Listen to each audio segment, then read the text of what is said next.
دا څو ورځې به تاسو ګورئ چې کعبه شریفه خالي ښکاري او داسې ډېر خلک د طواف په حال کې نه ښکاري د کعبې شریفې خواته.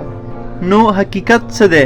آیا د کرونا د وجې دغه خلک دلته نشته دی که کوم بله خبره ده؟ په نننۍ ویډیو کې باید دغه موږ تاسو ته واضح کړو. خو د ویډیو د شروع کېدو نه مخکې که چېرته زموږ چینل ته نوي راغلي یاست نو زموږ دغه چینل در سره هرومرو سبسکرایب کړئ. د کعبې شریفې تازه انځورونه ولې خالي ښکاري؟ مسلمانان دې ویښ وي. کفار غواړي چې د دغه انځورونو څخه په استفادې د مسلمانانو عقیده کې شک واچوي او وایي چې طواف تر قیامته پورې جریان نه لري. نه، د طواف لپاره د خلکو کموالی د دې له امله نه دی چې د کرونا په مرض څوک اخته نشي، بلکې د مرمرو د صفایي لپاره چې مخکې سم نه پاکېدل. دلته 40 ساعته لاسي کارکوونکي په کار باندې اخته دي او دغه مرمر صفا کوي.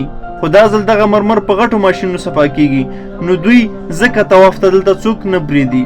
خو په دویم او دریم منزل کې حاجیان کولی شي چې خپل طواف ترسره کړي او طواف به تل بند نشي. که خبره د کرونا وی نو ولې به پاس خلکو طواف کولو؟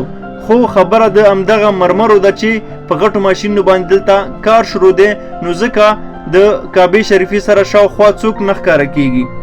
نو مسلمانانو ورونو زموږ دغه پیغام ډېر خلکو سره شیر کړئ ترڅو مسلمانان پوه شي چې دغه مشکل د کرونا د وایرسو نه دی او دا د مرمرو د وجې دلته حاجیان نه لیدل کیږي.